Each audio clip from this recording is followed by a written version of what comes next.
Hello and welcome. I'm Brett Veerhusen, the principal of Ocean Strategies. We are a public affairs firm that does fish-focused policy and communications. I'm so happy that Janet Coit, the assistant administrator for NOAA Fisheries, is here with us today. Janet, you have not rested on your laurels and you have traveled around the country, and we are very happy to have you join us today to talk about what you've learned and what you need for more information from people around coastal communities. So Janet, thank you for joining us. Thank you, Brett. I'm very happy to be here. Happy New Year. Happy New Year.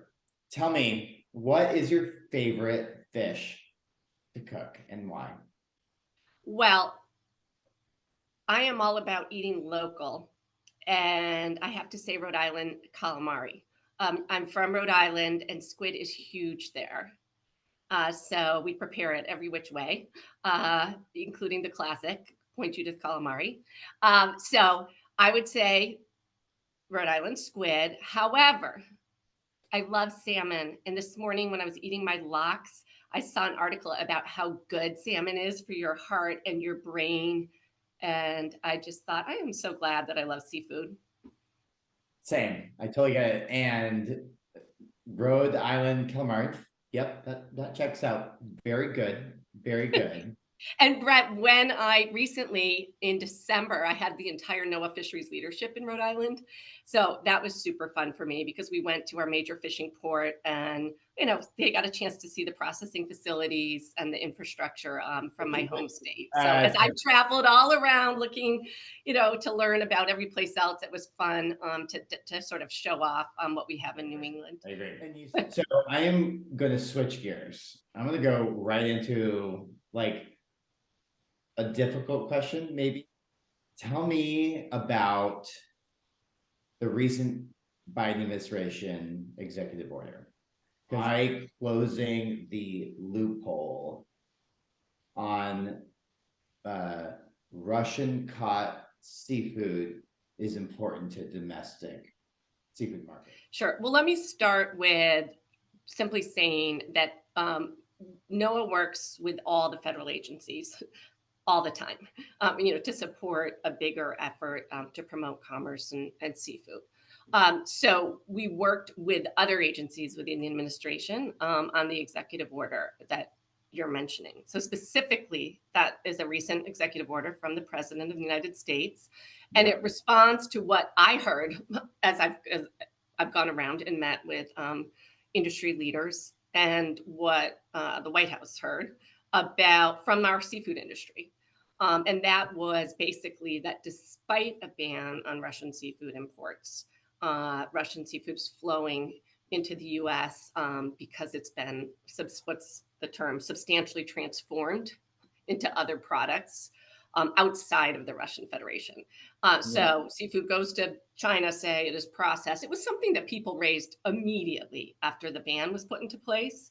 So the putting that ban into place, addresses that concern. Now it was put into place for pollock, cod, salmon, and crab. And again, that reflected input from industry about what were the species and products that were most sort of taking advantage of this loophole. Yeah. But as to your question, we work hard and harder to understand international trade, but for the most part, that is outside of the authority of NOAA specifically. So other agencies have the lead responsibility there. So the Customs, the Treasury Department, worked on the EO extensively, and they're part of determining what's a substantially transformed product. But it's really going to be CBP, Customs and Border Protection, that will have sort of the on-the-ground responsibility for implementing that EO. So I understand that the Treasury Department's Office of Foreign Assets Control, they will work on more specific guidance coming out after that EO.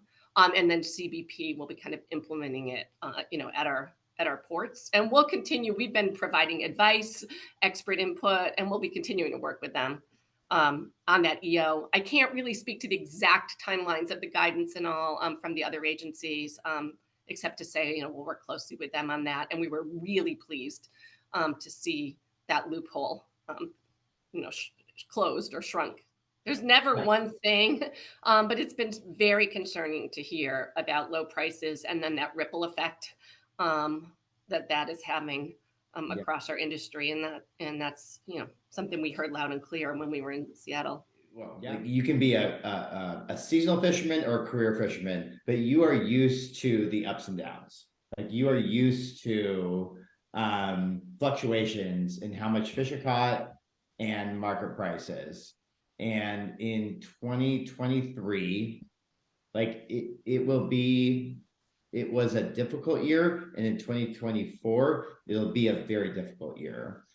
And I'm curious, like, okay, so beyond the EO that the Biden administration put out on the closing the Russian loophole, what else is the agency working on that can help bolster markets and management of U.S. fisheries? From the start, I came in working for the Secretary of Commerce thinking we are part of the Department of Commerce. What can we do to improve the seafood economy? So that's a question that we wrestle with. And it's part of why we put forward our national seafood strategy. And we wanted to coalesce. It is a complex international enterprise. And we wanted to coalesce the best ideas about what is the role of NOAA fisheries? What is our vision? How do we use our staff, our expertise, and our resources to promote the resilience of the seafood sector? So I want to talk a little bit about that strategy, but embedded in everything we do is trying to understand and react and prepare for climate change, because we all know, like you said, fluctuations up and down. But when you see a graph of climate change, you see that the regular fluctuations up and down are all now heading, heading in a direction that's unprecedented. I believe we just had the hottest year on record. So the point being, some of what we're seeing in these ecosystem changes are creating conditions that no one anticipated. And I think part of our job, so the first pillar of the seafood strategy is just continuing to focus on sustainable U.S. wild capture production. But that got more difficult. So we pride ourselves on the sustainability and the really science-based, almost cautious management of these species. We've moved from many species being overfished to getting them out of that category and feeling confident that they're sustainably harvested.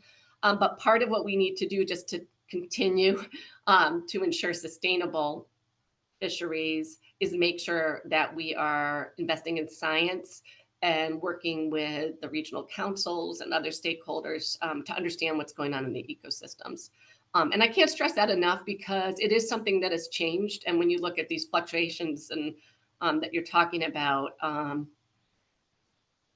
it's caught people by surprise how quickly things have changed. So I think that's number one. I've really appreciated as I've gone around the country how much support there is from industry for investing in science.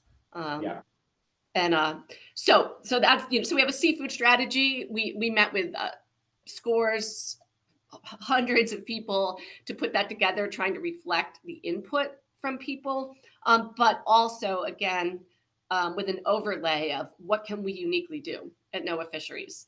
So there's the focus on sustainable management of wild harvest. There's a focus on increasing sustainable aquaculture in the U.S. There is a increased focus on some of the things we were just talking about, trade and access to domestic and global markets. Is there more that we can do at NOAA Fisheries, both within our agency, but also working with the U.S. Trade Representative, USDA, State Department? And so as we look to implement that strategy, we're trying to be focused so that we can both be responsive and be effective. So that's a huge, I'm sure I will see you, I would hope, again at the Seafood Expo in Boston. And I think we've been trying to give, regular updates on what we're focusing on, but in an iterative fashion where we keep getting input as well. I know we worked with you, on sort of ground truthing some of the data that we use in Yeah, our, fisheries, the economics of fisheries in the U.S. yeah. But investing more in economic, getting more economists on staff, including some folks with more expertise in social sciences. So we look at how to support small communities. But that's an area that I'm committed to making sure that we're not just looking at the natural resource, but also the economic forces that shape the success of our industries. Interesting. Yeah, I'm curious about your mention of an economic ecosystem. Yeah. And why was that important? Because you mentioned that at Pacific Marine Expo. Yeah. Well, I think, I mentioned it off the cuff because it's always top of mind for me. But it did get kind of attention because I think a lot of times we're talking about natural ecosystems, of course, but understanding, and it's something, I mentioned bringing people to Point Judith or the Port of Galilee.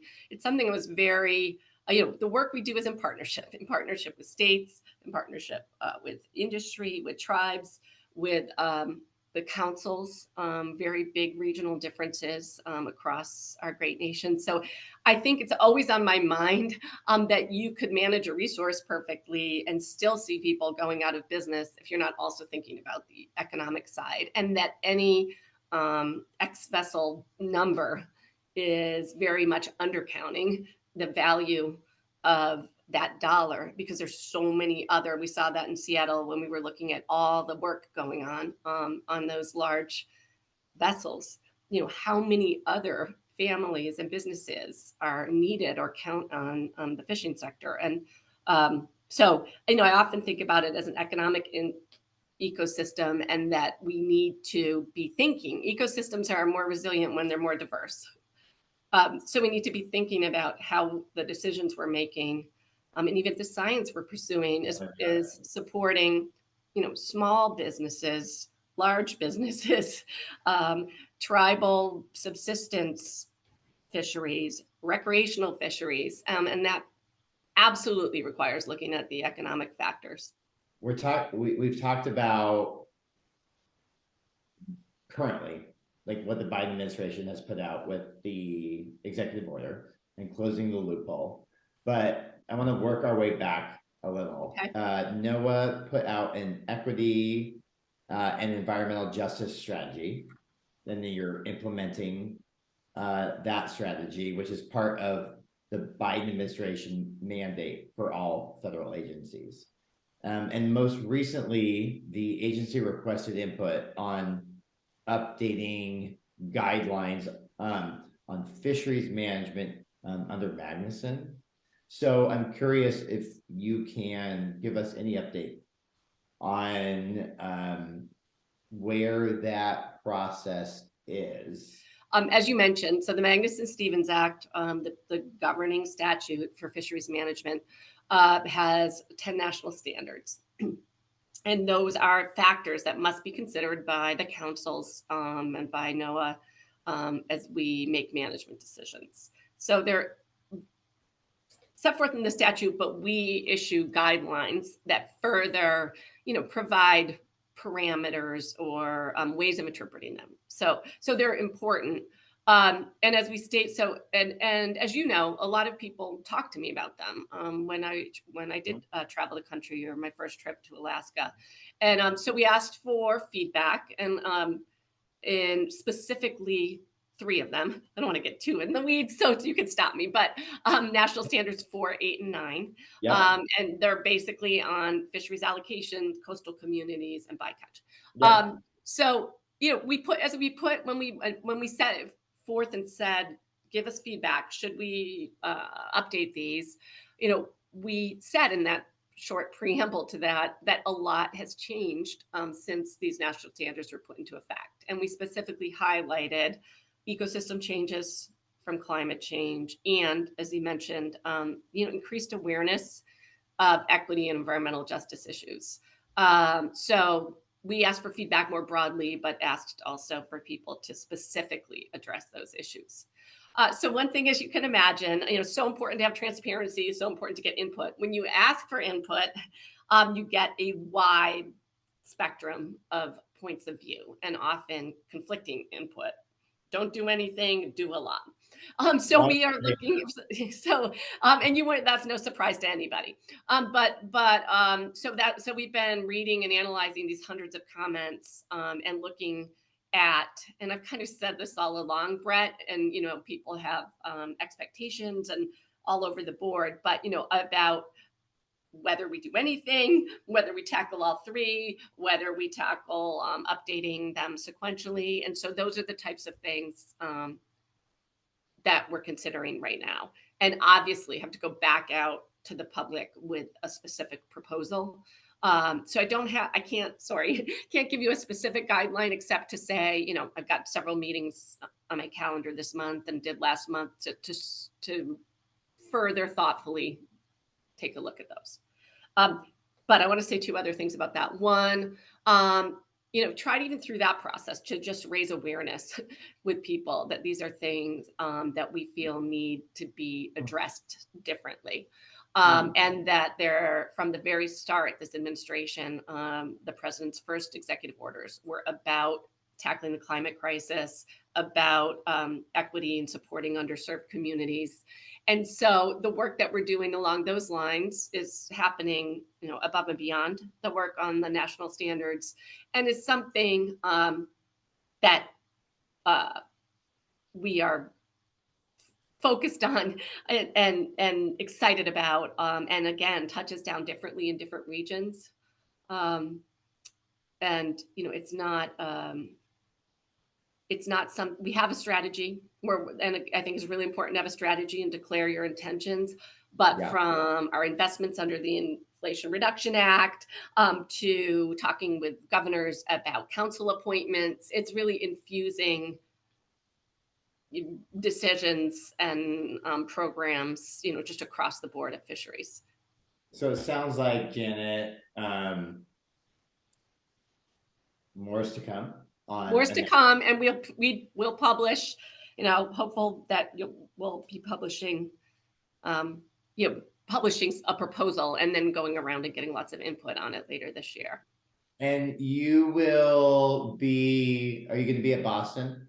I will be in Boston at the Seafood Expo. What's your plan there? You have done an amazing job getting out and talking about what the agency is doing. What's your plan in Boston? I mean, walking the floor is tremendously rewarding, and just meeting people and talking about the technology and the products. Gosh, a lot of people were very innovative during COVID, and there was new product development. So definitely walking the floor. We'll have a NOAA forum. Happy to take some ideas on what we focus on with that. And it's an opportunity to talk more about the national seafood strategy and where we most constructively can focus our efforts there. And then we always have a big NOAA fisheries presence at that expo, and I just want to give a shout out to our seafood inspection program because they always have a booth and play an important role. And sometimes people don't even realize that we do that, but that's critical for a lot of our exports and programs. So if people are at the Seafood Expo, they should stop by the NOAA Fisheries booth, and we'll be there in force. And what else, Janet, is on the docket for the rest of this year? Anything else that you're like? Yeah, a couple things I'd love to mention. One is a huge focus on the Inflation Reduction Act. That's kind of a funny title, but the huge package of appropriated funds that Congress passed, and that we're able to bring to bear at NOAA Fisheries on in a number of ways. So there's going to be a big focus there, and getting grant money out the door. Spending some of those funds on some new technologies to expand our surveys, spending them. We have kind of a whole game plan, but really focus on execution there. I And I want to mention just a couple of weeks ago was the 50th anniversary of the enactment of the Endangered Species Act, Yep. Which passed overwhelmingly with bipartisan support. And I want to mention that because a good share of what I'm responsible for is conserving and recovering threatened and endangered species, marine species, migratory species. So that's always an important focus. In some instances, which you're well aware of, that can be in conflict with fisheries goals. Yep. In other instances, not as much, but from technology to detect and avoid North Atlantic right whales or orcas to ways of reducing threats and promoting recovery. The gamut, corals, Pacific salmon is a big focus. That's a very large focus of my work, and it's not something that we've talked about much today. So I just wanted to No, take a chance to highlight that too. we didn't have a time to discuss it, but thank you for bringing that up. And it is a major focus.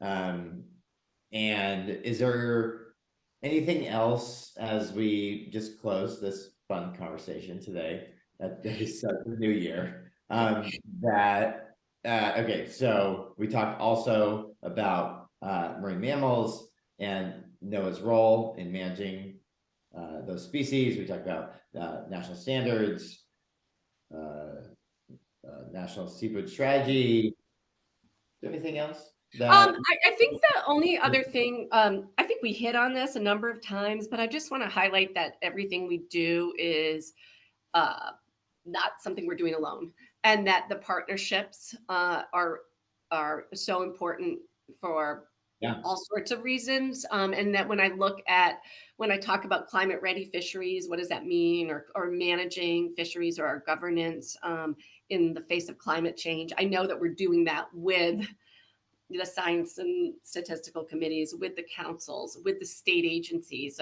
I used to head a state agency, fantastic people with relationships and scientific acumen. And so I just want to, meeting frequently with industry, the recreational sector, just that when we talk about an ecosystem, an economic ecosystem, there's also sort of a bigger ecosystem of all the ways that layers. we partner and People. collaborate with folks, and I want to just appreciate that too and highlight that.